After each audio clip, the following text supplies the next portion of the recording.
बच्चों, मैं the brilliant study centre से गौरव त्यागी।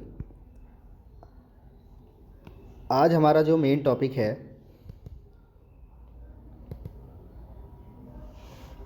वो है विद्युत धारा के चुंबकीय प्रभाव। जैसा कि आप स्लाइड पे देख सकते हैं अपनी, हम इस चैप्टर को इसलिए करा रहे हैं ताकि हिंदी मीडियम वाले जो बच्चे हैं इसे कवर कर सकें, और मेन फोकस है कि चैप्टर का हर टॉपिक बच्चों को अच्छे से समझ आ सके। अगर किसी भी प्रकार की कोई समस्या है तो मुझसे कांटेक्ट करें। मैं द ब्रिलियंट स्टडी सेंटर से गौरव त्यागी। ओके, तो हम बात करते हैं सबसे पहले विद्युत धारा के चुंबकीय प्रभाव। तो जैसा कि हमारा उद्देश्य है उसके अनुसार पहले डेफिनेशन देखते हैं। तो बात होती है विद्युत चुंबकीय प्रेरण। तो विद्युत चुंबकीय प्रेरण होता क्या है? जब किसी चालक को परिवर्ती चुंबक क्षेत्र में रखा जाता है तो चालक में विद्युत धारा प्रेरित होती है। यह धारा प्रेरित विद्युत धारा कहलाती है। ठीक है, तो अगर किसी चालक में करंट पास होगा, विद्युत चलेगी, तो उसे हम क्या बोलेंगे? प्रेरित विद्युत धारा। तथा वह परिघटना विद्युतीय चुंबक प्रेरण कहलाती है। इसका सर्वप्रथम अध्ययन 1831 में माइकल फेराडे ने किया था। तो पेपर का एक इंपॉर्टेंट क्वेश्चन है यहाँ, 10th क्लास के बच्चे खास तौर पे कान से सुन लें। इंपॉर्टेंट क्वेश्चन है, पूछा जाएगा कि चुंबकीय प्रेरण की खोज किसने की? तो आंसर होगा माइकल फेराडे। ओके, 1 नंबर का क्वेश्चन बनेगा। दूसरा, चुंबकीय अध्ययन को कब किया गया? तो 1831 में। ओके, 2 नंबर का क्वेश्चन आपका क्या बनेगा? चुंबकीय प्रेरण या किसे कहते हैं? तो आपका बहुत सिंपल भाषा में आपको ये लिख के आना है, जब किसी चालक को परिवर्ती चुंबकीय क्षेत्र में रखा जाता है तब चालक में विद्युत धारा प्रेरित होती है। यह धारा प्रेरित विद्युत धारा कहलाती है। यह परिघटना विद्युतीय चुंबक प्रेरण कहलाती है। क्लियर है बच्चों? Very good. आगे हम बढ़ते हैं कि माइकल फेराडे ने एक्सपेरिमेंट करा क्या था। तो बिल्कुल न्यू सिलेबस के हिसाब से है, तो एकदम ध्यान रखें, न्यू सिलेबस के हिसाब से ये चैप्टर, और बहुत इजी वे में। ओके,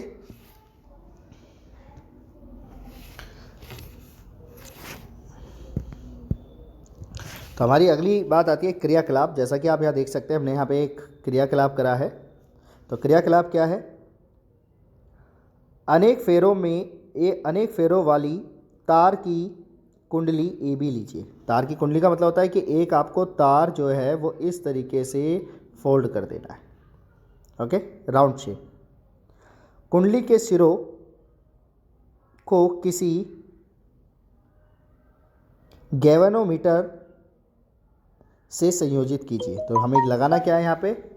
हमें लगाना है इसमें गैल्वेनोमीटर। अब बच्चों का क्वेश्चन आ रहा है, सर गैल्वेनोमीटर होता क्या है? कोई बात नहीं बच्चों, अभी पता लगेगा आपको। तो हमें इसमें क्या लगाना है? गैल्वेनोमीटर। ओके, एक प्रबल क्षण चुंबक लीजिए और उसके उत्तर ध्रुव को कुंडली के सिरे की ओर जोड़िए। तो हमें क्या लेना है? एक चुंबक लेना है और चुंबक को उसकी साउथ डायरेक्शन की ओर पे ले जाना है। तो आप कुछ निष्कर्ष देखेंगे। तो मेन चीज़ है कि निष्कर्ष में से एग्जाम में क्वेश्चन बन के आएगा। तो डायग्राम इंपॉर्टेंट है, ध्यान रखें। तो इसमें आ जाता है चुंबक को कुंडली की ओर लाया जाता है। गैल्वेनोमीटर में क्षणिक, ठीक है, विशेष विद्युत धारा की उपस्थिति को इंगित करता है। यानी गैल्वेनोमीटर में कुछ चेंजेस आएंगे। इस मीटर में कोई यूनिट आएगी, इस यूनिट से पता लगता है कि उसके अंदर किसी तरह का चुंबकीय क्षेत्र पैदा हुआ। चुंबक की कुंडली के निकट स्थिर अवस्था में रखा जाता है तो कोई विशेष नहीं होता, विक्षेप नहीं होता। ठीक है, तो ये क्या बोल रहा है, दोबारा बताता हूँ आपको। चुंबक को कुंडली के निकट स्थिर अवस्था में रखा जाता है तो इसमें कोई निक्षेप नहीं होता। इसका मतलब होता है कि अगर चुंबक को यहाँ पे हमने छोड़ दिया, इसका मतलब बार बार हिलाया नहीं, बस ले गए और छोड़ दिया, तो उसमें किसी तरह का परिवर्तन नहीं दिखेगा। परिवर्तन होगा फिर वो अपनी एक इक्वल पोजीशन में आ जाएगा, उसमें दोबारा परिवर्तन नहीं दिखेगा। ओके, नेक्स्ट, चुंबक को कुंडली के निकट अवस्था में रखा जाता है तो इसमें कोई परिवर्तन नहीं होता। अगला, चुंबक को दूर ठीक है, लाया जाता है तो गैल्वेनोमीटर क्षणिक, ठीक है, क्षणिक विशेष परिवर्तन होता है, परंतु विपरीत दिशा में। तो यहाँ पे ये ध्यान रखना है, परिवर्तन दो तरीके का होगा। एक परिवर्तन वो होगा जब चुंबक को इसके पास लाएंगे, और दूसरा परिवर्तन होगा जब चुंबक को उससे दूर ले जाएंगे। तो जब हम इसे दूर ले जाएंगे तो परिवर्तन किस ओर होगा, उसकी विपरीत दिशा में। तो 1 नंबर का क्वेश्चन यहाँ से बन के आएगा, आपका ध्यान रखना है बिल्कुल। अब आपके क्वेश्चन का आंसर, सर गैल्वेनोमीटर क्या होता है? तो एक ऐसा उपकरण, ठीक है, जो किसी परिपथ में विद्युत धारा की उपस्थिति को इंगित करता है। तो ये मोस्ट इंपॉर्टेंट है, विद्युत धारा को बताता है ये, ठीक है। यदि इसके प्रभावित विद्युत धारा शून्य है तो इसका संकेत शून्य यानी पैमाने के माध्यम पे होगा। तो इसका अगर आपका बीचों बीच होगा, शून्य पर होगा, ओके, तो इसका जो शून्य होता है वो बीच में होता है, मिडल में, ये आपको ध्यान रखना है। यह अपने शून्य चिन्ह के या तो बाईं ओर या दाईं ओर, ठीक है, विक्षेपित होता है। विक्षेपित मतलब परिवर्तन होता है। तो जैसे हमने अभी ऊपर पढ़ा था तीसरा पॉइंट, तो उसमें हमें अब समझ आ गया होगा कि ये हमें विपरीत दिशा को दिखाएगा जब हम चुंबक को दूर ले जाएंगे। ओके, यह विशेष विद्युत धारा ही दिशा पर निर्भर करता है। क्लियर है? तो यह क्या बताता है हमें? विद्युत धारा की दिशा को बताता है। क्लियर है? ध्यान रहेगा। इसे एग्जाम्पल से भी समझ सकते हैं, जैसे स्क्रीन पर आप देख सकते हैं। मान लीजिए मैंने 1 गैल्वेनोमीटर बनाया, तो मैंने कहा भाई इसकी यूनिट जो है बीच में है 0, ठीक है। आपने इसे जो है एक परिपथ से जोड़ दिया, एक कुंडली से जोड़ दिया। लीजिए मैंने भी जोड़ दिया ये। तो आप देखेंगे कि जब इस कुंडली के पास आप किसी चुंबक को लेकर आएंगे, ओके, तो आपका जो गैल्वेनोमीटर है वो पॉजिटिव डायरेक्शन दिखाएगा। कौन सी डायरेक्शन दिखाएगा? पॉजिटिव डायरेक्शन दिखाएगा, ठीक है। पर जैसे ही आप इस चुंबक को दूर ले जाओगे तो ये आपको एक नेगेटिव डायरेक्शन दिखाएगा, यानी उसकी विपरीत दिशा दिखाएगा। चलिए बच्चों, पूरी उम्मीद है ये समझ आया होगा। ओके, तो इसका नेक्स्ट स्टेप पे चलते हैं हम। तो ये हमारा फर्स्ट पार्ट था। सेकंड पार्ट शुरू करते हैं इसका। तो ये हमारा सेकंड पार्ट, जिसके अंदर हमने 2 क्षेत्र बनाए हैं, ठीक है। तो यहाँ पे थोड़ा सा ध्यान रखना है आपको कि इसमें क्या दिख रहा है आपको। इसमें आपको दिख रहा होगा भाई, एक जगह आपने कुंडली के साथ जोड़ा है विद्युत परिपथ, और एक जगह कुंडली के साथ जोड़ा है आपने गैल्वेनोमीटर। ओके, तो क्रियाकलाप पढ़ते हैं। तांबे के एक तार को 2 विभिन्न कुंडलियाँ लीजिए जिसमें फेरों की संख्या काफ़ी अधिक, ठीक है, होनी चाहिए। जैसे पहले में हो कम से कम 50 या 100 फेरे। ओके, इन कुंडलियों को किसी विद्युत रोधी, ठीक है, खोखले बेलन पर लपेटिए। तो हमें जिस चीज़ पे इसे लपेटना है वो कैसा होना चाहिए? विद्युत रोधी। विद्युत रोधी का मतलब लकड़ी का टुकड़ा, प्लास्टिक, कुछ भी हो सकता है, वो विद्युत रोधी होना चाहिए। क्लियर? ओके। कुंडली 1 जिसमें फेरों की संख्या अपेक्षित अधिक है, श्रेणी क्रम में बैटरी व प्लग या कुंजी को स्थापित कीजिए। तो किस में लगाना है? श्रेणी क्रम में। श्रेणी क्रम का मतलब होता है आपका सीरीज़ में इसे बना दीजिए। तो ये आपकी बैटरी है, ठीक है। बैटरी से हमने इसे जोड़ा और ये हमने लगा दिया कुंजी यानी कि स्विच। ओके, अब बोलता है ये स्विच ऑन किया जाता है। जब हम स्विच ऑन करते हैं तब क्या होगा? तो आप देखो कुंडली 2 में गैल्वेनोमीटर, ठीक है, लगा हुआ था। तो जैसे आप स्विच ऑन करोगे आप देखोगे गैल्वेनोमीटर में क्षणिक परिवर्तन दिखाई देगा, यानी उसमें कोई ना कोई परिवर्तन होगा। ओके, स्थायी विद्युत धारा कोई विशेष नहीं, यानी कि इसके अंदर किसी तरह का स्थायी विद्युत धारा नहीं होगी, सिर्फ क्षणिक परिवर्तन होगा और दोबारा अपनी उसी स्थिति में वापस आ जाएगा गैल्वेनोमीटर। इसके बाद स्विच ऑफ किया जाता है तो आप दोबारा देखेंगे कि गैल्वेनोमीटर में क्षणिक परिवर्तन होगा और विपरीत दिशा में। तो आप ये समझ सकते हैं कि चुंबकीय क्षेत्र को जब हम दूर करेंगे यानी हटाएंगे तो गैल्वेनोमीटर नेगेटिव बताएगा। ओके, तो ये बिल्कुल ध्यान रखना है आपको, इसमें क्वेश्चन आएगा आपका। क्लियर? आगे बढ़ते हैं। अगला हमारा प्रेरित विभवांतर अथवा विद्युत धारा। प्रेरित विभवांतर अथवा विद्युत धारा बल यानी कि EMF किसी कुंडली के परिवर्ती चुंबकीय क्षेत्र के कारण अन्य कुंडली में उत्पन्न विभवांतर, गलत पढ़ दिया मैंने थोड़ा सा, दोबारा मैं इसे करता हूँ। ओके, विभवांतर प्रेरित विभवांतर कहलाता है। इस प्रकार उत्पन्न विद्युत धारा प्रेरित विद्युत धारा कहलाती है। क्लियर? तो इस बात को जरा समझते हैं। जैसे मैंने आपको बताया, किसी कुंडली में परिवर्ती चुंबकीय क्षेत्र के कारण, परिवर्तीय चुंबकीय क्षेत्र क्या होता है जब हम उसकी दिशा की बात करते हैं, ठीक है।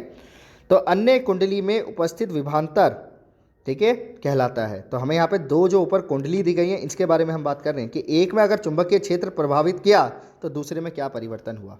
तो जितना भी उसमें परिवर्तन है हम उसे क्या कहते हैं, विद्युत धारा, परिवर्ती विद्युत धारा कहलाती है। ओके, अच्छा जी, आगे आता है आपका विद्युतीय चुंबक प्रेरण।